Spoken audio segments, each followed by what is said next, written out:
Welcome to BW Business World. Today we are here to discuss about cybersecurity and cyber threats. Throwing money at cybersecurity software doesn't guarantee your organization is immune to risk. Cybersecurity leaders are constantly being challenged to keep up with the myriad challenges in this ever-evolving security threat landscape. Yet, despite sophisticated tools and security solutions, breaches occur. Safe Security is that one company that claims that it can predict breaches to help the cybersecurity team stay a step ahead of the malicious attackers. I have with me a very young and dynamic leader from the segment, Mr. Saket Modi, co-founder and CEO of Safe Security. Welcome, sir. Thank you, Resham, for having me here, and it's an honor to be talking to you. To start this conversation, tell us more how the whole segment has evolved in the last 5 years for the better. Sure. So, Resham, I'm not sure it's evolved for the better. Let me start with that because if you think about cybersecurity, it's about, at a broad level, it's about two things: who is attacking it and what is being attacked. Hmm? Both of these were not big 10 years back, 20 years back. There were lesser number of hackers and there was lesser things to be attacked. Hmm.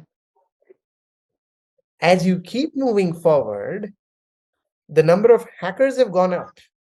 Not only just random hackers or script kiddies or people who are just doing it for fun, but you now have state-sponsored hacks. There are armies which are being built on the cyber world where governments have very openly come out and said that, look, we will be using the internet to hack into our adversaries, right? And there are enough evidence of governments doing that formally, deploying billions of dollars on that. In fact, Israel puts it very nicely, the way you have Army, Navy, and Air Force. There is a fourth division now, which is only and only cyber, right? So the number of attackers have really gone up exponentially, especially in the last 5 years. The other thing which happened in a big way in the last 5 years is, if you think about it, the attack surface where hacks can happen. Thanks to COVID, I like this line that the CEO of PayPal used. We went from Flintstones to Jetsons in that 1 year of COVID. Every company, irrespective of the vertical, added some element of technology and digital to their working. That's So right. the attack surface where you can hack a company also went up. So Mhm. not only did the hackers go up, also the attack surface went up. So when you marry the two together, the total number of hacks went up. And when the total number of hacks went up, that's why I said I'm not too sure if it has only happened for the better. But the fact of the matter is that I actually feel that we are actually still not at a, if you think about a bell curve, we are not at the top point. We are not at the point where it starts coming down. I actually think we are in the very early stages with the metaverse, with usage of AI, and with the usage of like we're now crossing over 3 billion smartphones across the globe. I mean, when you couple all of that together with cloud, it is basically a new dimension of how we live our lives, both personally and professionally. So when that happens, and the sophistication at the same time, the number of hackers has gone up, uh, uh, there will be some major impacts which you will be able to see because of cybercrime in the near future. And I would say we are just at the beginning and the cusp of some major things happening because of this nexus of both the things coming together. You very rightly mentioned with the, more of digital intervention for the good. We are now facing so much of bad, but this is the space where the opportunity lies for leaders and companies such as yours. Uh, we recently saw the headlines about AIMS and the Mumbai airport. Uh, Tell us what kinds of attacks are more prevalent right now. Uh, what is that area which is more prone? Is it just data or there is something else? Tell us more specifics about it. So there are multiple dimensions to it, Resham, when it comes to cybersecurity. And I would say that it depends on the industry that you belong to, right? How do you define a hack? If I take a step back, a hack is basically an impact on your confidentiality, integrity, or availability Mhm, of your data. Let me explain all the three terms. Confidentiality means, suppose you're going on Gmail, you should only be able to see your inbox. You should not be able to see somebody else's inbox. That's confidentiality. mhm, Integrity is where you should only be able to make changes in your inbox, like deleting an email, like, mhm. like doing any of that stuff. Resham, are you there? Yes, yes, I'm with you. Resham, are you there? Yes, I'm with you. Hi, Resham. Hi, I can hear you. Internet goes. Ah, I hate it. I Resham, are you hate it. there? Sorry. Hi, I'm back. I'm here with you. Okay, yeah, I can hear you too. Okay, awesome. So, Okay. so Resham, what I was talking about was that a hack basically means an impact on confidentiality, integrity, or availability. If you go into your Gmail and you're able to see your own inbox only, that means it's confidential, Mm-hmm. because you are supposed to see your data. If you see my data, that means the confidentiality of Gmail was broken. Because if I can see your inbox, that means it's not confidential anymore. The second is Yeah. integrity, where only you should be able to delete your, mails, edit your emails, send your emails, etc., etc. I should not be able to do that.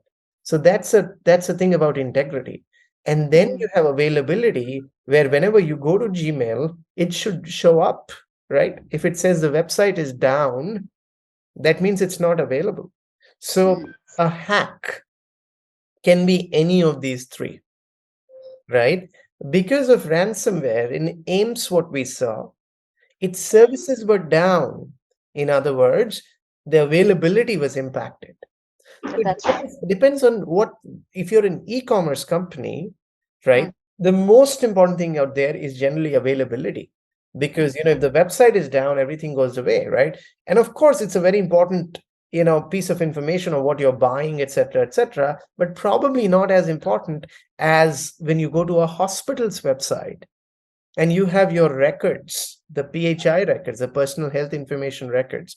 Out there, the confidentiality and integrity of those records become extremely important, right? So I would say there's no generic rule. It really depends on, which sector you're in, and what size of the company you're in. That really affects what kind of, dimension of security matters to you the most. And that's where, Resham,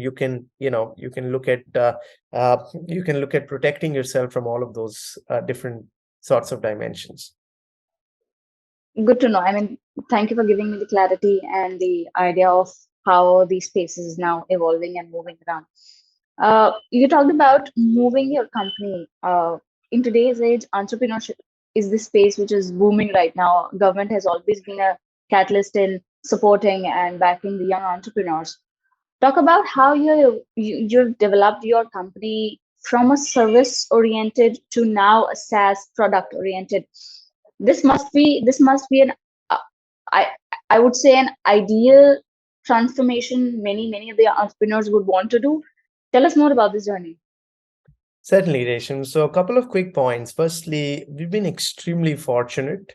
While we made over a million mistakes in the transition, let me double click on that and just explain you what I mean by that. We started as a services company. We are, we've been doing vulnerability assessment and penetration testing services, and we were really good at that, right? Mhm, Our customers included Google, Facebook, Visa, McKinsey, BlackRock, some of the largest companies around the world who we were doing vulnerability assessment, penetration testing for. And we were definitely very good at that. That's why you get those customers. Now, we did that for the first 6 years of our journey. I started the company in 2012 with two of my co-founders, Vidit and Rahul, and it was a blast doing that, right? And I think in India we actually have a the easy low-hanging fruit for us to catch is start a services company, right? I mean, my sister, she's starting a startup, and even she's like, okay, I want to do this startup, but I'll start that as a service where I can start getting a little bit of income. I'm a super expert in that field, so I will start with the services part, and then maybe in the future we'll pivot into product. We will see that everybody wants to go to the product because they see that it makes more sense, it's more scalable, it's more profitable. But it is very difficult, and it's a very different mindset. It's completely different on how do you run a services company versus a product company. So we used to do services, and we were damn good at this. In fact, I remember 2018 is when we took a call that we will pivot from being a services company to a product company, and almost 100% of our revenue in 2018 used to be only product. And today, almost 100% of our revenues. So in 2018, almost 100% used to be services, and today it's almost 100% product. So we've been able to make that switch from services to product. And I would just say that it had a lot of heartburns in the journey, because bringing in developers, bringing it that mindset on how do we automate what we've been doing, how do we make it scalable. And even in product, there are various shades of products, right? So I mean, we used to be in on-prem product deployment, and we moved away from that 2 years back, and we are only cloud, we are pure SaaS. So there were various of these phases where we went through that transition. A lot of times my services teams used to feel that Saket, you have a new child who you love far more than your old child. And unfortunately, a number of them resigned. Fortunately, a lot of them still stayed back. They wanted to be a part of the story, and they're still with us. I actually now have multiple people joining us back, saying, look, we see the difference and we put things together. So that's just from a perspective of how do you change from a services to a product company. I'm happy to go very deep into it because I've lived through the thing. But I would say in the long term, because today, because of the product, we can now replicate the output of what we were doing, which was extremely human dependent. It's still human dependent to make the product. And you can do that with a small set of people. The problem with services is it's a 30-40. We used to be in a 30-40% gross margin business. Now we are in an 80% gross margin business. It's a fundamentally different. And by the way, 30-40% gross margin in services is phenomenal, because most services companies are way below that. Because we used to provide very premium services to big companies around the world, we were charging a lot of money. And in 2018, we actually did the highest ever revenue. We actually did like $5 to $6 million of revenue with a small team of 30 to 40 people. So we were doing phenomenally well as a services company. So a lot of people thought I've gone mad from a perspective of, like the year where you do the best ever, you decide to make a change, right? And you say, look, I'm not going to do this business anymore. I'm like, what are you saying? Like, you just spent 5-6 years of your life building this, and now you've had the best year of your life, and you're saying you don't want to do this. I'm like, yeah, it just doesn't make sense for me, because I can see that, this 5-6 million of revenue, when we made an Excel sheet and a business plan on how do you go from 5 to 50 to 500 million in revenue, I was like, oh my God, we have to hire 25,000 people. And that's not scalable. Even at 25,000 people, you're doing 30-40% gross margins, which is not good. And the quality invariably comes down, because when you take a lot of people, it's just by design that, the thing comes down. So I said, look, I want to do a product company. I don't want to do it for the next 4 years. And product company in India is always a challenge. So, we actually made the flip to the US. But that's exactly what we've been doing in terms of, taking that call. In hindsight, it was the best decision we've ever taken. And it clearly pays, right, in terms of, where we are and how we are with things. So, yeah. I can imagine, and I still cannot imagine the scale and the size you're talking about. Uh, you talked about how the company was initially India only company, but now from the last 4 years, you've now moved to US, and 80% of the revenue has been generating from there. Yep. Uh, tell us how has this shift happened? Also, uh, you being in the business, you must have a sense of how the India operations and India market works and versus the US. Uh, what do you have to say about India's contribution in terms of cybersecurity space, let's say, if you look at it from a global aspect? Sure.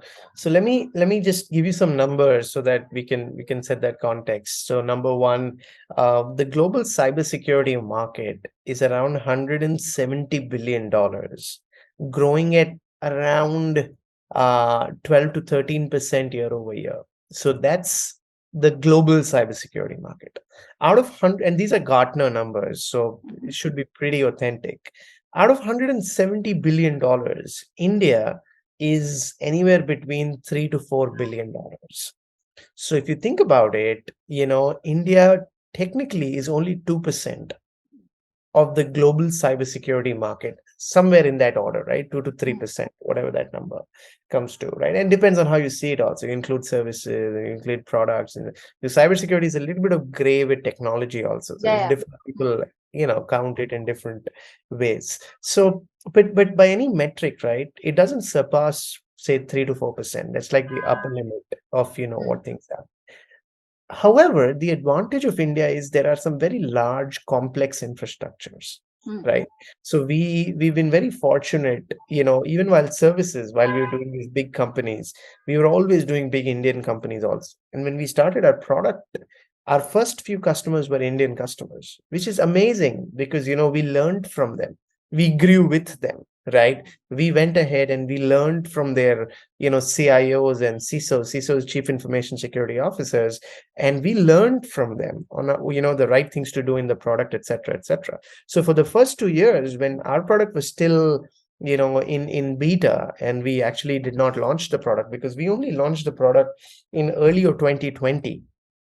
So it's just been quite literally 3 years that we've been selling the product. We went live with the product. We still had a few customers before that, but they were more mhm, like beta customers. We were testing them and things around that. And that was massive for us because, so the advantage of India is that it has large, complex infrastructure. It just doesn't have the money to spend on cybersecurity, right? So because it has because if you go to a large bank in India, like HDFC Bank, ICICI Bank, like all these big banks, and by the way, they're all my customers today, of the product, not just of services, right? So we were able to go ahead and deploy the product and learn from them of the right things to do. But when we did that, when we then hit the US market, it was an easier, I'm not saying easier transition, because you yeah. actually get the product up and running in a few environments which were very, very complex. The other advantage of being in India is, I have a team of over 100 engineers, the people who actually develop the product, right? 100 engineers and data scientists, and these are like arguably some of the best engineers on the planet, and it's super cost effective to have them in India. So I'm based out of Palo Alto in California. I'm literally at the backyard of Stanford. That's where I stay. And the same exact engineer, this exact same engineer, graduating from Stanford with probably lesser work ethic will cost me 3 times more than what I would hire. I just hired 16 people from IIT Bombay, IIT Delhi, IIT Kanpur, and those 16 people are at one third the cost with a higher work ethic, and it's just a no-brainer that I would build my engineering in India rather than the US. So the point I'm trying to make there is that I'm a pretty, for a company of our size, we have a quite sizable engineering team, and we build the engineering team. We got the initial few customers. We don't focus on the small and medium businesses in India. We've been only working with like the India Fortune 100, right? So your top 100, which is out there, or BW 100, right? So you will have your list, which is also out there. But the point I'm making is that, and by the way, we don't work with PSUs. So PSUs are just too slow for us. So we actually stay away from them, where we actually been laser focused on the private sector. And it's been phenomenal to be working with them. So that's just, at a very high level, Risham, where we started from an India only company. And then I moved to the US. I set up the whole sales and marketing team in the US. And today, some of the largest companies in the US, are using us, whether it's Chipotle, whether it's KFC, whether it's wallstreetjournal.com, whether it's ADP, whether it's British Telecom in London, whether it's H&M in Sweden. So some of the largest companies around the world today are using our product, with all the learnings that we've had. So good to know this. Before we jump into our entrepreneurship conversation and to know about how your journey has been, uh, my question towards your cybersecurity business. We are moving now into the new year. We are near to the budget. Uh, what are your expectations from the government when we talk from a policy viewpoint? Let's say we know that India is a very complex infrastructure and things are not yet smooth to run a business and to help, help other businesses. What are your expectations and where do you see a scope of opportunity to develop and become better? So there are multiple things, Resham. I think we're in very early stages. And just to be clear, I don't think the US is actually more developed, or Western countries are more developed when it comes to policies around cybersecurity. Because you want to keep this in mind. Not President Biden, but before President Biden, Donald Trump, he actually was not a believer of cyber and technology. In fact, I remember talking to him once when he had come to India, and this was an interview which was arranged by one of your peer journalists. And I was there in room with him, and I was asking him this question, saying, "Hey, you've invested in so many companies, perfumes, infrastructure, alcohol, like so many different What not? industries. But why not technology?" He's Hmm. never invested in technology. And his answer was, "I don't believe in things I don't touch and feel." So you had a president of the United States who was not about technology. He was like, "Yeah, technology is fine." And you can see that, right? He's not the best friends with most of the technology CEOs. On the other side, our prime minister in India has been one of the biggest proponents of technology, right? The way he uses technology to reach out to over a billion Indians, and really use it to its advantage, right? During his elections, during his speeches, during all of that stuff. So I'm just saying that if you think about it, we've actually been doing better than most of the Western developed countries when it comes to policies around technology. And today, when you see UPI and Bheem and Aadhaar, most people don't realize that, like the Western countries are probably 5 years behind us, 5 years behind us when it comes to our payment technology. I mean, for a billion people to have their fingerprints using to be authenticated, it's phenomenal. It's just something Yes. which is not easy to do. And like, countries are not as big. China is different because China is like, it's a whip, right? If you don't do it, you get whipped. That's not our country. We are a democracy, right? We do get to vote at the end of every term. So the point I'm making there is that we're actually, so just level setting. And because I stay in the US and I work with a lot of US companies, I can tell you from there, what's the difference between the two. So that's number one. The number two thing side of things, what can we do better? The answer is absolutely. There's a lot that we can do better with, right? And this is where I think, putting cybersecurity in the heart and center of every technology project, I think that's still not happening, right? How can you do that? There are things like, pre-allocating budgets, saying if it's a 100 rupee project, 6 rupees has to be spent on cybersecurity from that. Hmm. That would, and I'm not talking about my startup. I'm just saying any cybersecurity company, right? Hmm. That will force companies to start thinking from a secured by design perspective, Hmm. right? So you go in and embed that. Look, when you think about anything technology, you build an app, you build anything.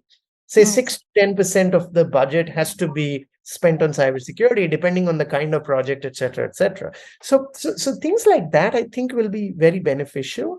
At the same time, going ahead and training people. Because what happens is, one is you can have the budget, but a lot mm, of people still feel cybersecurity is a alien concept, especially in PSUs and governments, right? Think about it, right? We're doing exceptionally well as a company, right? In India, my customer list is off the charts, right? The kind of customers we work with, right? But still, we don't work with PSUs and the government directly, mm, because just that, it's difficult to work with them, the whole tendering process. So one way you can think about it, saying, okay, can you skip that? I don't think that's a solution, because large governments and complex bodies have to work like that. But the mm, moment you raise the awareness on the other side, which is the leaderships mm, of every ministry taking a mandatory cybersecurity course of X number of hours mm, every 6 months, right? It's like a pilot's training. A pilot has to undergo a training and an exam every year to make sure that they call it the refresher. Because if mm, you don't do that, you're not sure you can be flying or not. But a politician's job is not like that. You probably are never taught how to be a politician, right? Or a bureaucrat. Well, bureaucrat for sure, because that training happens once. But as you move forward, so the point I'm making there is that, Resham, that I think those things where you can embed, again, nothing specific to us, but how can you embed thinking of cybersecurity mm, fundamentally? And mm. the last piece, the first piece was pre-allocating budget. The second thing is awareness and training of officials on the other side, because then they will push themselves. They will understand how real the risk is. And the third thing is asking for cybersecurity metrics in a non-quantified, non-subjective way. So it needs to be quantified. It needs to be, because think about it, right? If I asked you how healthy you are, right, what's your weight, you can stand on a weighing machine and tell the exact weight that you have, right? If you want to know what's your body temperature, do you have fever or not, you can actually find a thermometer and you can find that. In cybersecurity, there are exact ways in which a non-technical person can understand how secure the business is. Mm. People don't know about that. They're not even asking those questions. So if you take a bottle of water, right, it has an ISI stamp, Mm. right? And if the ISI stamp is there, it's safe to drink, Yeah, right? that's right. But there's nothing like that in cybersecurity. So Mm. making a standard, and at the same time, asking for cybersecurity quantification in an objective way are, I would say, the core issues where, it'll be nice to have that embedded in the budget and the way the government thinks. So good to know this, and this has been very, very informational for me as well. Now let's talk about your journey as an entrepreneur. Uh, you being a first generation entrepreneur, how has been your journey? Also, point out some of the areas that has, I mean, been challenging for you. What are some of the challenges you faced as an entrepreneur? Let's say, uh, of course, getting the right talent and building a company culture, uh, especially when we are living in this Gen Z era. It's difficult to retain that good people, get right talent. What are some of the challenges you faced as an entrepreneur? Sure. So Resham, a couple of points. Challenges and mistakes that I've made, like a million mistakes, right? So like the list is extremely long. I've been very fortunate to basically, first of all, when you're trying to change the world, there'll always be things that you get into trouble with, right? It's like Lord of the Rings, right? You're trying to Mm, get to the to the point where you want to get to, and the path is not easy, right? So it'll no. always be there. However, I think what makes a difference, and this is where you and I spoke about, for example, my meeting with Mr. Batra, right? So I've been fortunate to surround myself with the people who are arguably the best in the world when it comes to their own way of looking at things. And I'll give you some examples, right? So, for example, one of my key investors is John Chambers, right? John used to be the CEO of Cisco for 25 years. He built, Cisco at one point used to be a Fortune 1 company, the largest company on the planet. And he was a CEO at that time, right? So he was a CEO for 25 years, and it's even today a Fortune 100 company, right? So he's built this massive machine for 25 years. And he retired from there and he became an investor in us. So he spends an hour with me on a weekly basis for the last 3 years. So if I have my CEO questions, I go and ask him because he was the CEO of a technology company for the longest time. The global chief information security officer of Facebook, which is Meta Financial, he's on my board of directors. So if I have any questions regarding cybersecurity, what are the CISOs thinking? I go and ask him. The ex-CIO of Bank of America, who was a global CIO, Chief Information Officer of Bank of America, he spends an hour with my product team on a weekly basis. He's on my speed dial. I can pick up the phone and ask him and get his advice of what and how things are. When it comes to investments, I have partners with Sequoia, with SoftBank as investors in us. So any funding related advice, I would go and ask them, right? If it's finance related advice, the ex-CFO of Tesla or the ex-CFO of Flipkart, they're both investors in my company. So I can just pick up the phone and say, hey, sir, this is what I'm thinking. What do you think about, the right partners to use, the audit firm to use? What is the right way of looking at P&L, the balance sheet, my business plan, etc., etc. Now, if you notice something, Resham, I gave you specific people who are absolute subject matter experts of their own fields, which are all shareholders of our company. So they're not doing me a favor by picking up my phone, but it's like a win-win because I got them as an investor. So coming back to your questions about mistakes and challenges will always be there, right? And I'm a first-time entrepreneur. So my strengths, I'm fairly deep in technology. I'm a computer science engineer, and at the same time, I'm high energy, so I'm jumping all the time. But on the other side, there's so much that I don't know. So what I've done is I've surrounded myself with these amazing people from around the world, and these people, I can WhatsApp them and get a call within 10 minutes and ask them the question saying, hey, this is what I'm thinking. Do you think I'm thinking in the right direction? And they don't have time to waste. So in fact, I must say this, that anything in the interview today, if you think I'm saying smartly, there's a high probability I've copy pasted that from these people. Anything stupid that you think I'm saying is probably originally my idea. So the point I'm making is that, because I have so many super smart people around me, right? So all I need to do is just shut up and learn from them.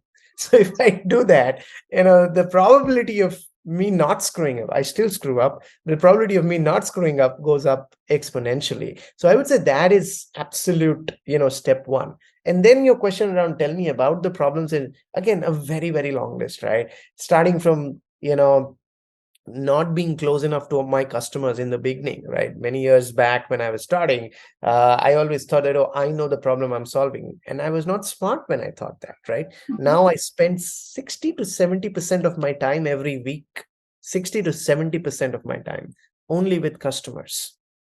You want to be talking to the customers again and again and more and more. And that, like 2 out of every 3 meetings of mine are customer meetings, right? Because that means I'm in it with the customers to understand what problem they have. So I was never like that in the past, but I did that to the point where, I recruited the wrong people so many times, right? I always thought that, oh, there's a lot of pressure of delivery, and therefore let's hire somebody who's not the best of the best of the best. And it's okay to do that, right? Every time I've done that, it's backfired in some shape or form. So the point I'm making is that there's so many examples. Once you hire, the hiring is only step one. How do you retain them? How do you build the right culture of the company? We never had a proper culture which was defined. Every company does have a culture, whether they know it or not, but it was not codified. It was not, so we took an activity a few years back, and we've been living by that culture to the best of our capacity. And that's the reason you spoke about Gen Z attrition. If you go to if I give you my attrition numbers, they are arguably the lowest in the industry. Like we have less than, we literally have less than 10 to 12% of voluntary attrition. and it's just phenomenal. Nobody leaves us. In fact, a lot of people come back to us who leave us. And go to our Glassdoor ratings, you will see it's one of the best. It's like 4.2, 4.3 out of 5. That's all public, and you can go to Glassdoor, and a lot of people can just, if you're not good, it'll show on Glassdoor, right? So the point is that if you treat your people fairly, and at the same time build a right culture and recruit the best of the best of the best of the best. I'm officially like one of the lesser smarter people in the company, right? Because of just the phenomenal talent. I keep saying this, that the greatest honor of my life is to be the opportunity to work with the kind of people that I work and I've surrounded myself with, both as advisors and full-time people. I still don't know what I've done to deserve that, but but it's just phenomenal to be working with them. So yeah, those are a few examples. I'm highly impressed with your generosity and your humble nature. You've been very humble and nice to people you work with, and that's a great leadership quality. Uh, what are three major things?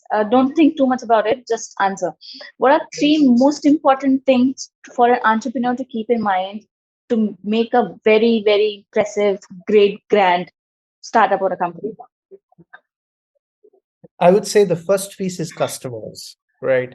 Close to your customers. Doesn't have to be paying customers, but be at the heart and soul and the center of your customer, to know them and really understand what is their need, and then translate that need into the product or services that you're doing, right? How do you spend like almost all your time, be maniacal about customer, customer, customer? So the first is customers. The second uh, is recruiting the right people, right? So the team. So if you know the customer, you know where the market is going, so you're championing that. The second is the team that you build, right? Yeah. I like this saying. It says a startup is the people it hire and not the plans it makes. Because according to the plans of a startup, every startup is $1 trillion company, right? But Of course. what's the difference? The difference is the team they hired, right? So the second thing I would say is the hiring. Like, be crazy about the kind of people you hire, and if you find the right person, go and sleep outside their house till the time they join you. So that's the second piece which is there. And the third piece I would say is really the culture. So how do you go ahead and read, because recruitment is good, but then it's only as good as people when they come in. How can they feel empowered to perform to the best of their capability, right? So that's what culture enables. It makes a breeding ground where you can have beautiful flowers and full forests that you can have, which is humming and buzzing and working with each other and making a change and an impact which is out there.